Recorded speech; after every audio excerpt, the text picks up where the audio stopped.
আমরা কোন দল ব্যক্তি গোষ্ঠীর জন্য আর প্রশাসনকে ব্যবহার হতে দেখতে চাই না।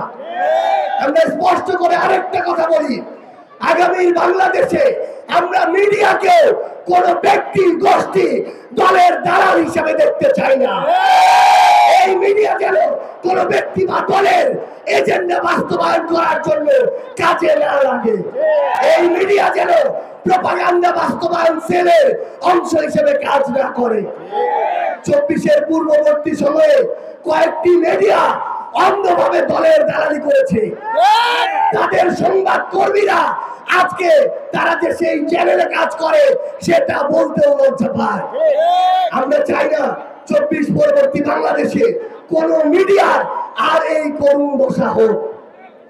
আমার এই সংগ্রামী টাঙ্গাইলে আমরা আমাদের ভাই মারুফকে হারিয়েছি, কিন্তু এই টাঙ্গাইলে শহীদ মারুফ হত্যার যে বিচার, সেই বিচারের জন্য প্রশাসনের পক্ষ থেকে আসামি ধরার যে তৎপরতা, সেই তৎপরতা আমরা লক্ষ্য করিনি।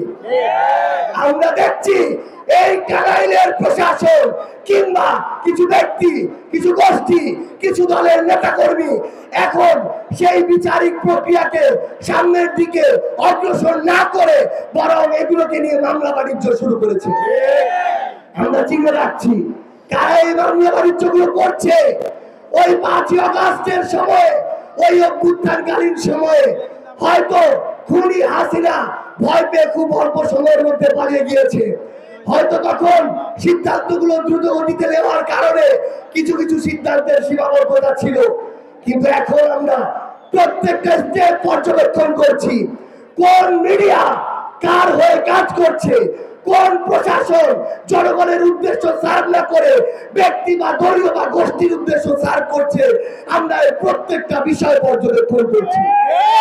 আমরা স্পষ্ট করে আপনাদেরকে বলতে চাই, এই টাঙ্গাইলে, এই বীরের টাঙ্গাইল, রণক্ষেত্রের যোদ্ধাদের টাঙ্গাইল, এখানে আমরা আর চাঁদাবাজি দেখতে চাই না।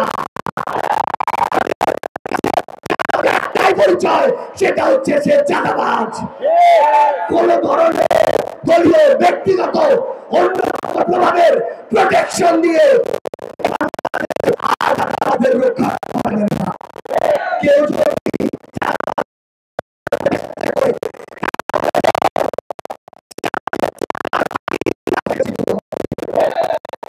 টাঙ্গাইল, বিপ্লবের টাঙ্গাইল, ঐতিহ্যবাহী টাঙ্গাইল, আপনাদেরকে অনুরোধ করব আগামী যে প্রত্যাশিত বাংলাদেশ, এই বাংলাদেশ যদি আমরা প্রত্যাশা করি আমাদের নিজেদের দায়িত্বটুকু পালন করতে হবে। খারাপকে খারাপ বলার সাহস থাকতে হবে, ভালোকে ভালো বলার মতো গাছ থাকতে হবে।